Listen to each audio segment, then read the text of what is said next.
the next guest coming on is, I was going to say BT Sport, but I think it's TNT Sports. Adam Virgo. Adam, thank you so much for joining me at this time of the, I'm going to say evening, but it's probably morning now. So first, you.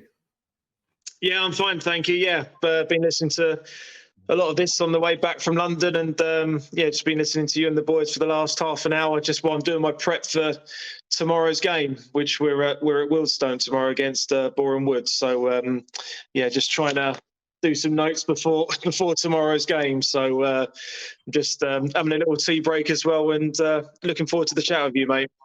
Excellent, thank you so much. And you were doing a game tonight, weren't you? Which one were you doing this evening? So I tend to do French on a Friday. So I did Le Havre versus Lens, which was arguably the worst game I've done all season. It was it was a bad one. I like Lens.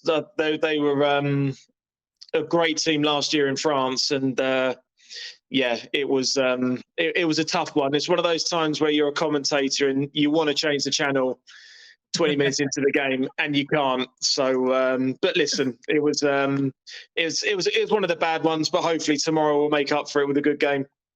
Yeah, fingers crossed for you for that one. How have you found doing the French league? How long have you been doing that for now? And was that a bit daunting to start with, or are you excited by something a little bit different? Yeah, I mean, it's always great. When I first started doing it for what was BT Sport, we did French, German and Italian, and you're just doing different leagues and different matches every other week, really. And it got to a stage, I think, where we were just like, it was so difficult to watch everything. So I was doing National League, I was doing the Football League show, and plus I was doing all those leagues as well. And about four or 5 years ago, they decided, we'll stick you on one league, and I got French. So I've been doing it ever since then, really, like solidly for, I'd say, about 5 years now. And like the National League, I've grown to love the league. I've really bought into the league. I probably watch more French than I do Premier League, because it's a massive part of my earnings in terms of, so I need to learn a lot about the French league. So I've really enjoyed it. It's a great league in terms of up and coming talent. Like the best young players were coming out of Holland. I think the best young players now come out of France. And it's a really competitive league this year, because Paris Saint-Germain are going through a transitional stage under the new manager, and a lot of the Galacticos are slowly moving out. But it does get a little bit of criticism sometimes, which I think is a little bit untoward. But overall, I've really enjoyed the league. Oh, fantastic. Because how long have you been doing the media work for now, and how did you first sort of get into it, and when did you think that might be what you wanted to do as you were coming towards the end of your sort of playing career? Yeah, I mean, my playing career ended at 29, so it was a lot earlier than I anticipated it to be. So I've been doing it 10 years now. This will be my 11th season. It's something I wanted to get into, but also coaching as well was something that you wanted to do. But it is such a cutthroat industry, being in the media, because everybody wants to do it. And when you've only got Sky and TNT, there's only two companies you can really work for on TV. And I was, you need a lucky break. Grant Best, who was head of BT Sport, went to school with my brother, and I did my work experience at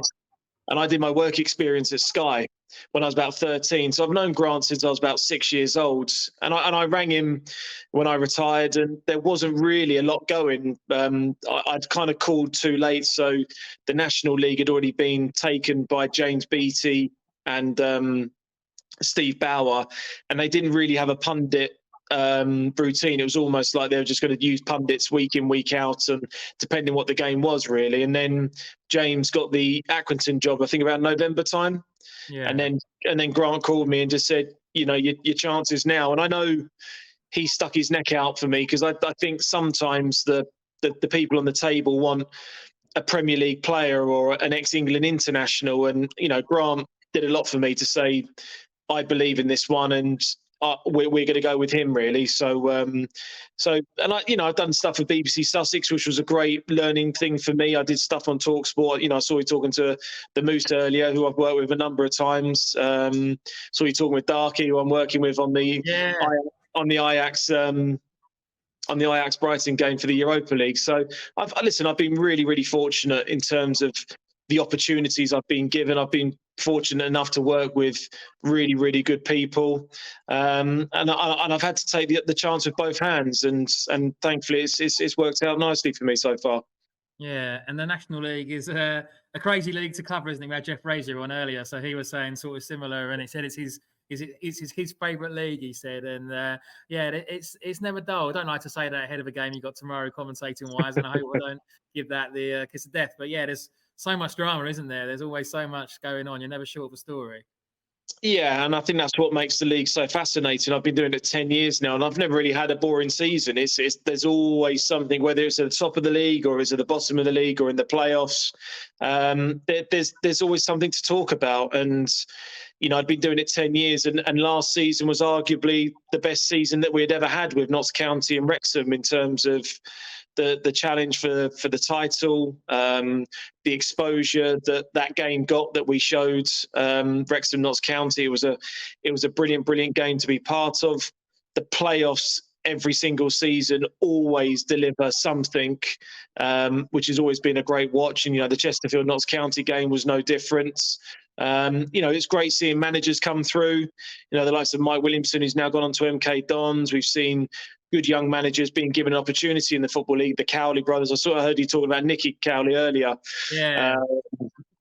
So you're talking about those, those people, and also we get the players as well. The Andre Grays of this world, Ethan Pinnocks, Kiefer Moore, players that have gone on to represent their countries. And if you'd have said to me 10 years ago, this will be a massive part of your life, and you're doing the National League, I probably wouldn't have said it. I said, that wouldn't be me really. But I've thoroughly enjoyed it, and I love just when we go to grounds and meeting people and meeting the managers and kind of getting a little bit more in depth and a bit more in this, within the game a little bit. Where the Premier, I heard you talking to Ian, him about trying to get the teams off people. He's, back in the day they'd be able to do it. Nowadays for Premier League, it's very, very different. And when we do early rounds of the FA Cup, those commentators like Ian and Peter Drury that I've worked with, they love those because that's where the stories are. This is where the rustiness of football is all about in terms of being in the grassroots situation, really. So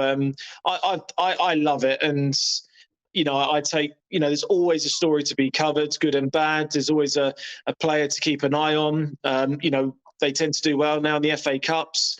So it's a really, really exciting project. And I've been very, very fortunate to be part of it now for 10 years with BT and now TNT. Yeah, and like you said, it has been 10 years, but you had a very good sort of playing career yourself, didn't you? You had over 200 league appearances. So when you look back at your time as a player, where we won't mention Colchester, but where were you most happiest? Where did you enjoy your football most? Yeah, I mean, Colchester was a difficult year.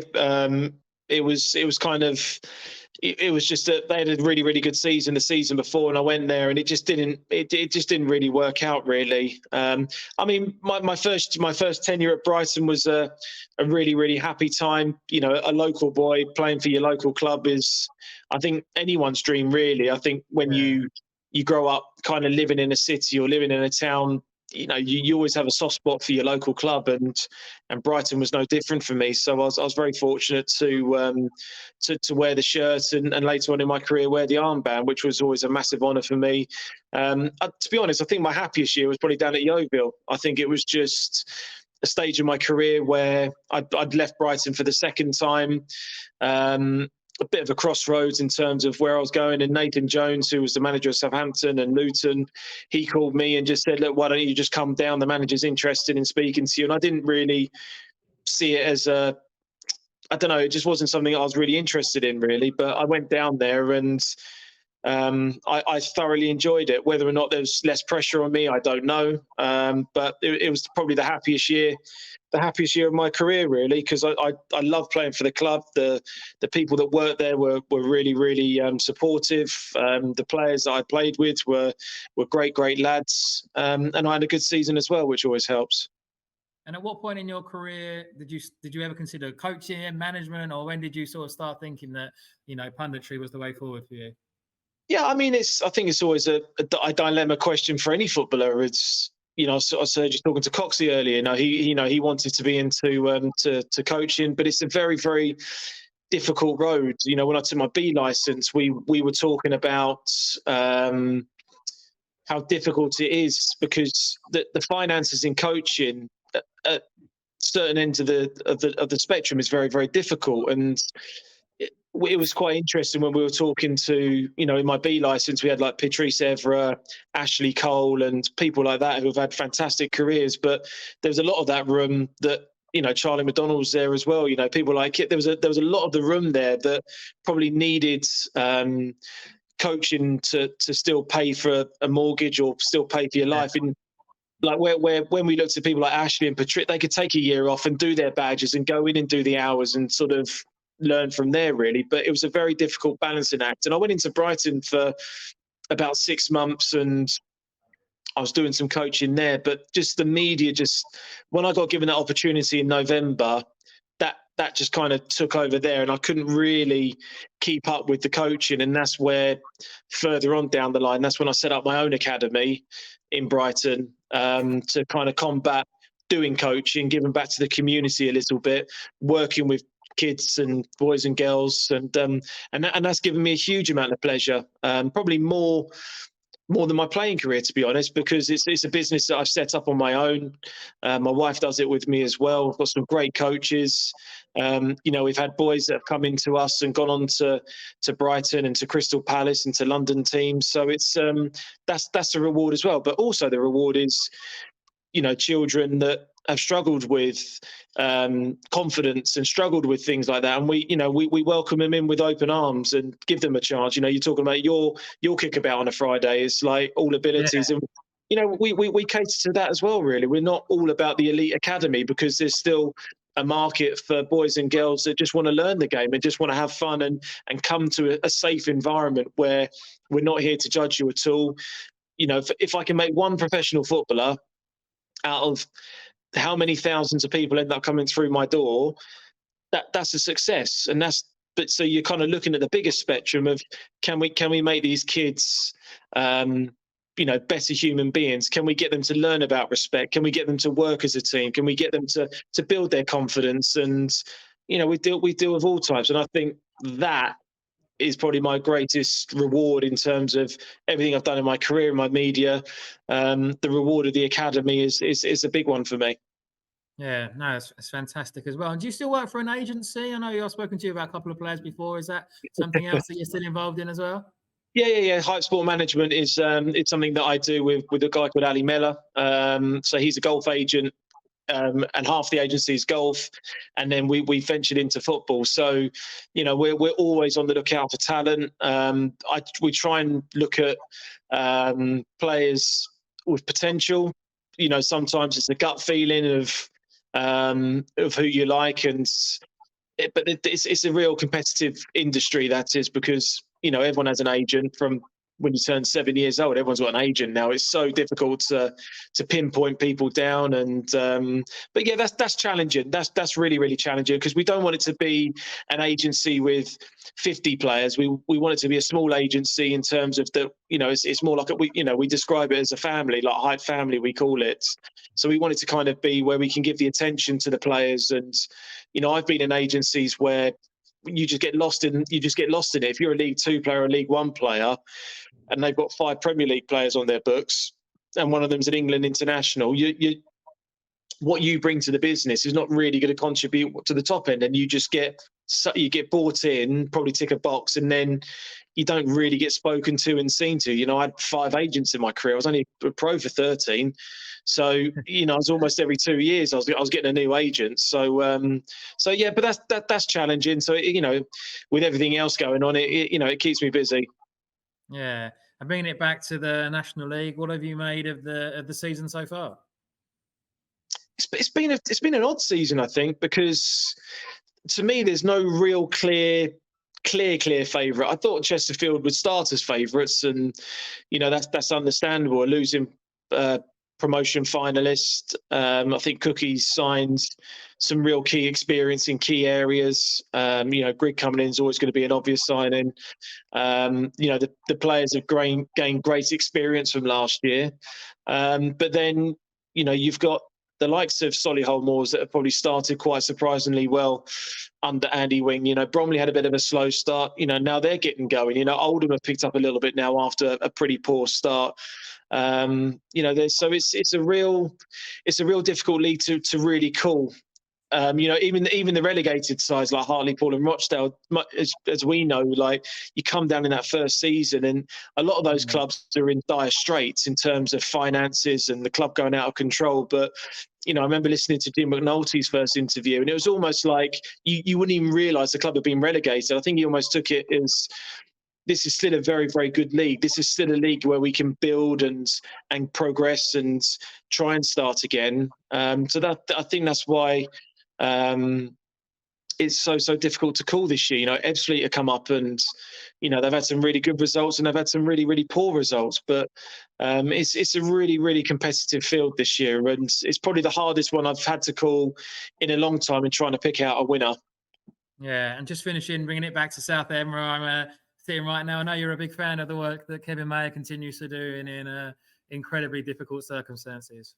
Yeah, I think the King's New Year's honours list, I think Kevin should be on there, because he's just, honestly, I can't fathom the job that he's done. And, you know, I know Darren Curry was a former teammate of mine, and listen, I don't speak to him all the time, probably speak to you more, to be honest, in terms of what's happening with the club. But it's just, you know, no club in the National League should have a moan up, because you never hear anything from Kevin. It just seems to, you know, I kind of see what Southend are going through, because Brighton went through it in '96, where the owners, you know, basically sold the ground and they had to go to Gillingham and basically start again. And, you know, they you know, their first game in Europe, you know, a couple of weeks ago against AEK Athens. So, I mean, hopefully the scenario can change, you know, sooner rather than later for South. And it's always been a great club. And, you know, I've heard you say so many times, me listening to this over the course of a few hours and during the day, it's like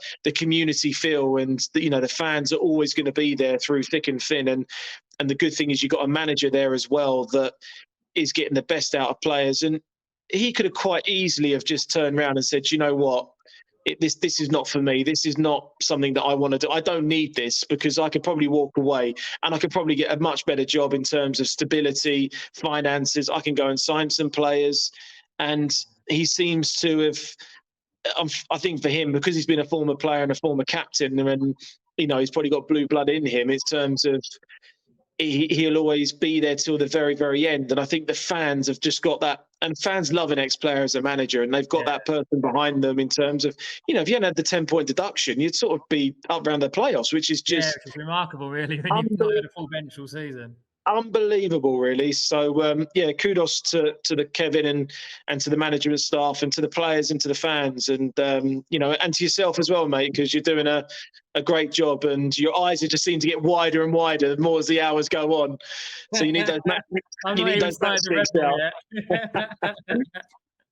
Brilliant, that's fantastic. Thanks so much for coming on. I'll let you go and get some sleep, and no worries, mate. Tomorrow, and I'll speak to you soon. Thank you very much. Yeah, keep it up, mate. Well done, mate. Take care. Thank you. Cheers, Adam.